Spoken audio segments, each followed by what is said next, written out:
Bonjour et bienvenue à cette nouvelle vidéo. Aujourd'hui, nous allons parler du principe fondamental de la dynamique d'un solide en translation rectiligne. Commençons par la généralité. La dynamique est la partie de la mécanique qui étudie les corps en mouvement sous l'effet des forces extérieures. Alors, la dynamique comporte deux parties, à savoir la cinématique et la cinétique. Passons au principe. Principe fondamental de la dynamique d'un solide en translation rectiligne.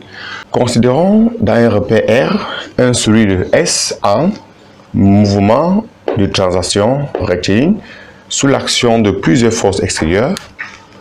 Supposons aussi que l'accélération du centre de masse G est AG, dont l'accélération du centre de gravité. Appelons cette accélération AG.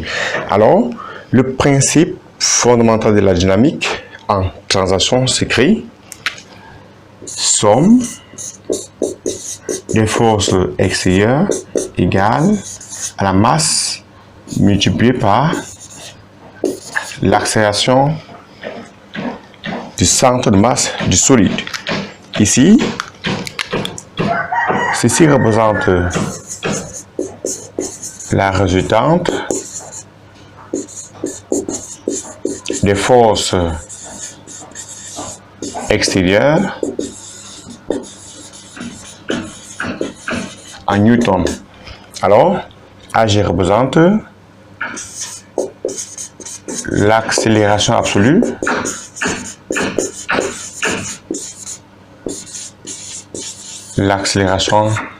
absolue du solide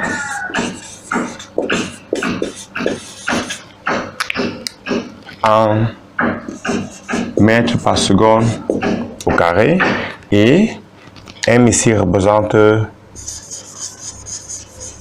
la masse du solide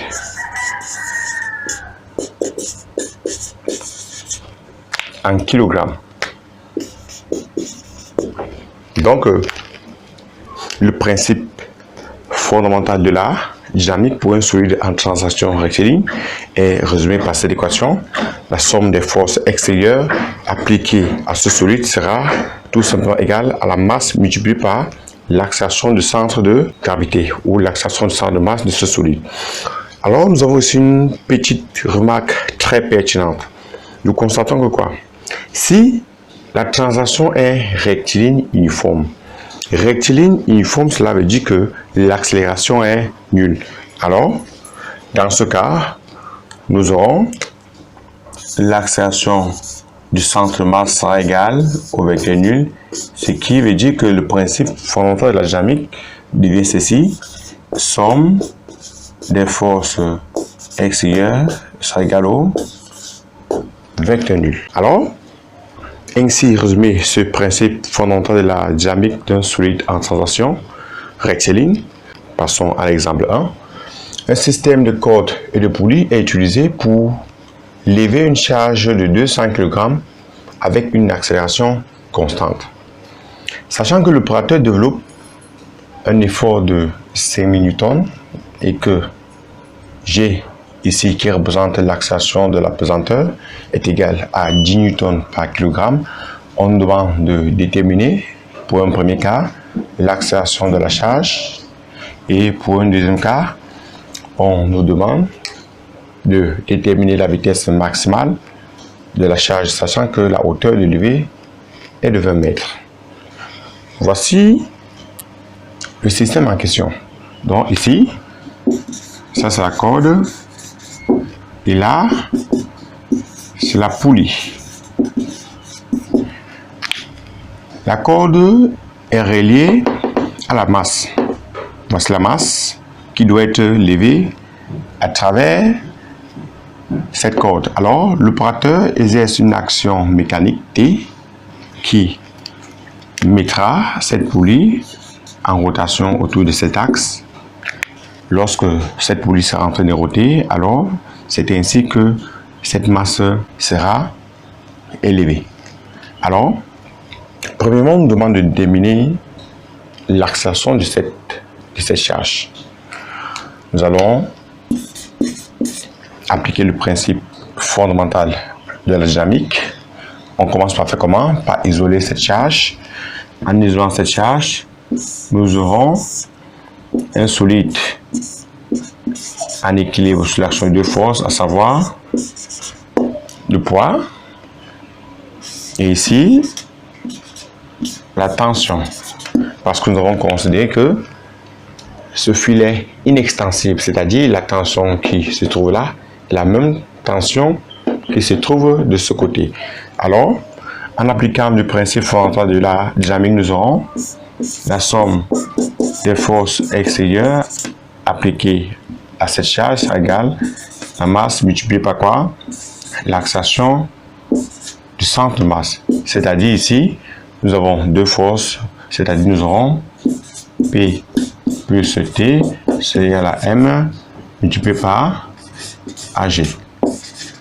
Ici, nous constatons que quoi? Étant donné que nous sommes en train d'élever cette charge, l'accélération sera orientée vers le haut. Nous aurons donc là AG. Ce qui veut dire que en décomposant ces axes mécaniques, nous aurons le poids qui aura pour composante 0 et moins P, plus la tension qui a pour composante 0 et T, égale à quoi? La masse multipliée par l'accélération de la pesanteur qui a pour composante 0 en X et AG en Y. Pourquoi? Parce que l'accélération a lieu suivant Y. Il n'y a pas d'accélération suivant X. En décomposant suivant les axes, nous aurons suivant OX 0 égale 0, suivant OY nous aurons moins P plus T égale à M AG, moins P plus T égale à la masse multipliée par l'accélération du solide. Alors ici, l'accélération de la pesanteur sera égale à quoi? À moins P plus T divisé par la masse. Moins P plus T sur M. Alors, n'oublions pas que P est égal à M fois G. Alors, application numérique, l'accélération de la pesanteur sera tout simplement égale à moins P qui est mg. Or, la masse c'est combien? La masse est égale à 200 kg. Moins 200 fois G qui est 10 plus T qui est 5000 sur la masse qui est 200.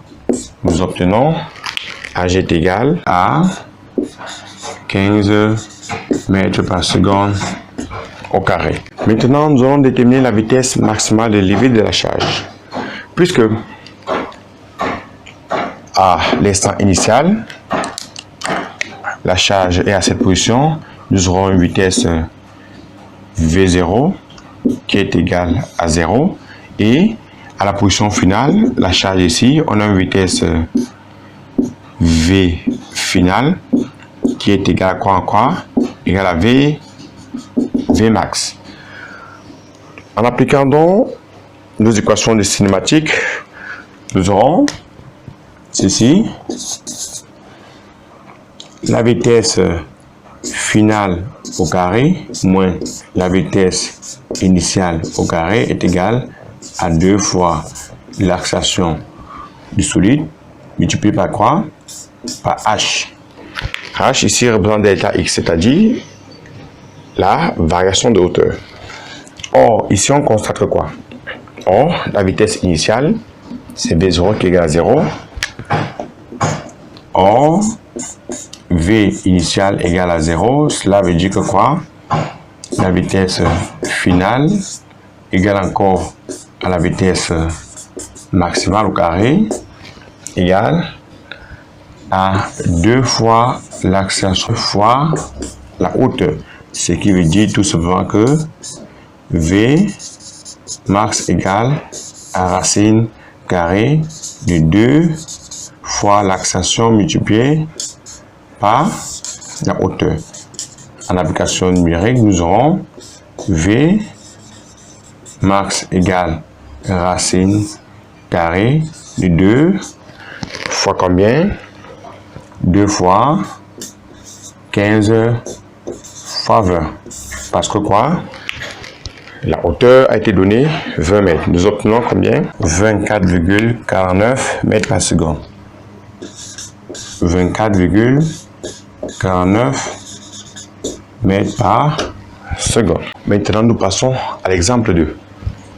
Soit un robot isolé, comme indique la figure ci-dessous, effectuant un mouvement de translation rectiligne uniformément accéléré d'axe OX. C'est-à-dire, ce robot se déplace sur l'axe OX et voilà ainsi représenté le sens de l'accélération. Nous sommes là dans le plan XZ comme indique le repère. Nous avons ici une action mécanique en A qui est verticale et ici une action mécanique en B qui est oblique. Nous avons ici G qui représente le centre de gravité du robot.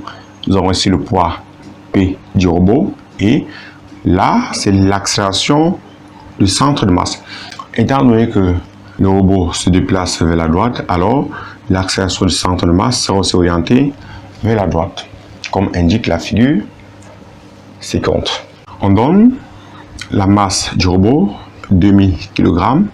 L'accélération du centre de masse de ce robot est égale à 0,15 mètres par seconde au carré.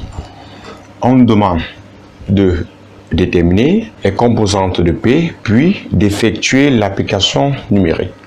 Deuxièmement, on nous demande d'appliquer le principe fondamental de la dynamique, puis de déterminer la valeur de la composante Bx. Je tiens d'abord à rappeler ainsi, lorsqu'on décompose cette action mécanique B, dans le plan, nous aurons Bx ici, et ici nous aurons BZ, puisque ça c'est l'axe Z. La composante ici, suivant Y est nulle, parce que nous sommes dans le plan XZ. En première question, on sait que le poids aura pour composante 0 en X, 0 en Y et moins P en Z. Pourquoi? Parce que le poids P ici est suivant l'axe OZ. Alors ici, P, ça égale à quoi? La masse du robot multipliée par l'accélération de la pesanteur, qui est égale à combien? Est égale à 2000 fois combien? L'accélération de la pesanteur.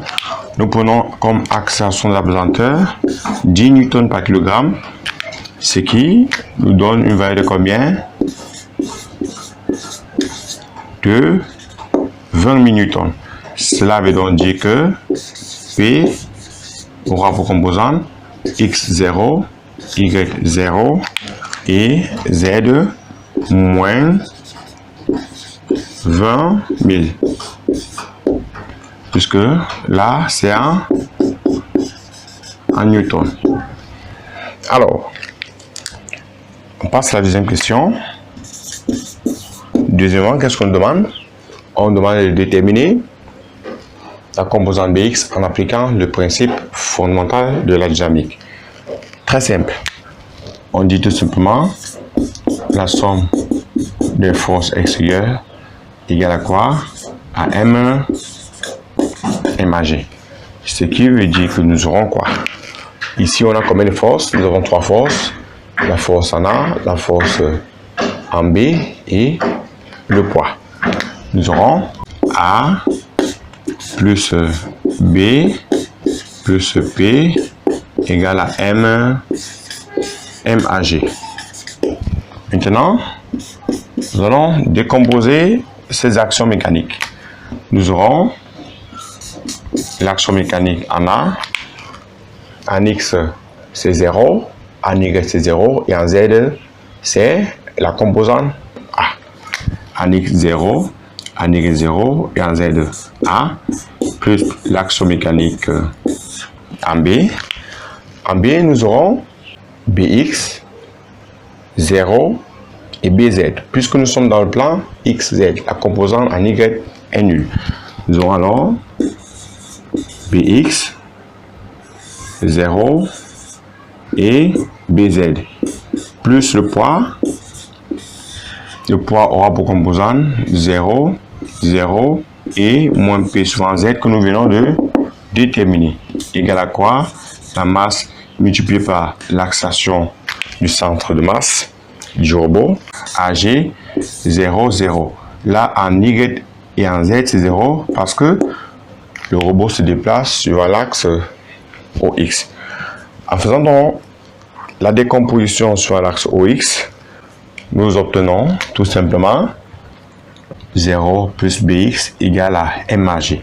Donc, BX égale à MAG, c'est-à-dire la masse multipliée par l'accélération du robot. Ça donne quoi? 2000 fois 0,15. Nous obtenons alors BX sera égal à 300 newtons. Voilà donc ainsi résumé la notion sur le principe fondamental de la dynamique d'un solide effectuant un mouvement de translation rectiligne. Sur ce, n'oubliez pas de vous abonner et d'activer la cloche de notification pour ne pas rater nos prochaines vidéos. Au revoir.